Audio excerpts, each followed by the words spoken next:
le Brésil est en faillite. Ce diagnostic, c'est celui du président brésilien Jair Bolsonaro. Au-delà du petit jeu politicien du leader populiste, ce mot fait mouche. Il entre en résonance avec la sourde inquiétude qu'en matière de développement, rien n'est jamais acquis en Amérique latine. Historiquement, de toutes les régions émergentes, elle est celle dont la trajectoire de rattrapage est la plus chaotique et la plus réversible.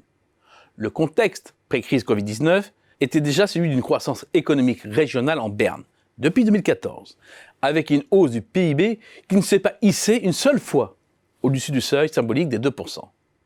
Et la comparaison est douloureuse vis-à-vis des autres pays émergents, notamment asiatiques. En dehors du cas épineux du Venezuela, qui s'enfonce dans la pauvreté depuis des années, ce manque d'allant vient également de deux des trois principales locomotives, le Brésil et l'Argentine, qui ont perdu pied avec un PIB en recul sur la période 2014-2019. Or, le moteur mexicain seul n'est pas assez puissant pour entraîner le reste du continent. La pandémie a achevé de déstabiliser un édifice social déjà largement fissuré.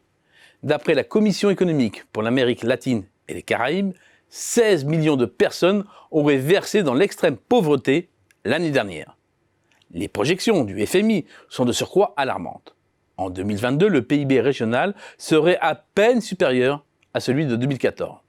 C'est une évidence, du point de vue économique et social, c'est un grand bond en arrière. Dans la crise actuelle, il faut serrer 4 types de problèmes. Le premier, celui de la précarité du système de santé.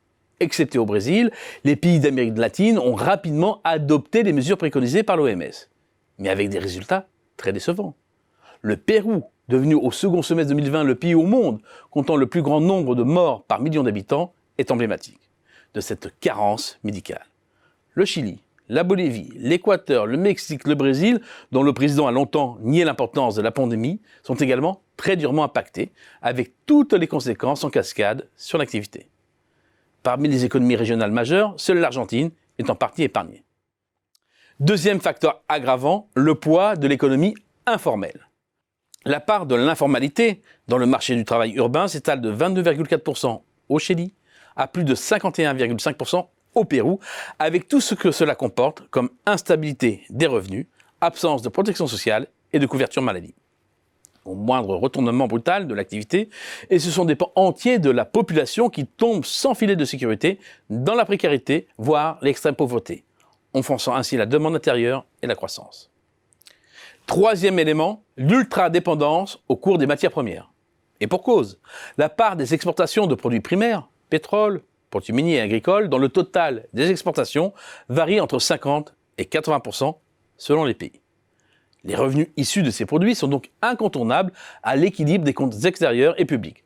Et ce sont sur ces recettes sur lesquelles sont généralement assis les programmes sociaux. La tendance à la baisse des cours depuis le dernier pic de 2011, la chute brutale lors de la dernière vague de la pandémie ont donc donné un rude coup, d'autant plus que ces pays n'ont pas su profiter des vaches grasses des années 2000 pour diversifier leur activité, pour se constituer des fonds souverains susceptibles de lisser les à-coups ou pour engranger des excédents publics, ce qui a limité les réponses budgétaires des États face à la pandémie. La remontée de prix depuis le printemps dernier est certes salvatrice, mais les gains des recettes en valeur absolue demeurent limités, car les hausses de prix sont la contrepartie d'un rationnement de l'offre, par les mesures sanitaires et des années de sous-investissement. Dernier élément à prendre en compte, la dépendance aux capitaux étrangers. Des capitaux très volatiles.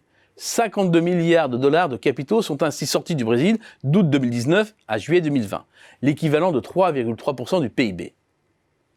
L'amélioration des soldes courants des trois économies majeures, devenues excédentaires ensemble l'année dernière, pour la première fois depuis 2005, semble indiquer que la pression se relâche. Et les conditions financières, vues à travers le prisme des variations de change, semblent s'être stabilisées, excepté en Argentine, où le peso continue de se déprécier et touche le fond. Mais c'est au prix de l'écrasement de la demande intérieure, pas du redressement des exportations. Remontée de l'inflation, assèchement des flux touristiques, des transferts des fonds des migrants, le panorama est bien celui d'une région au bord de l'implosion, avec en perspective une montée des tensions sociales.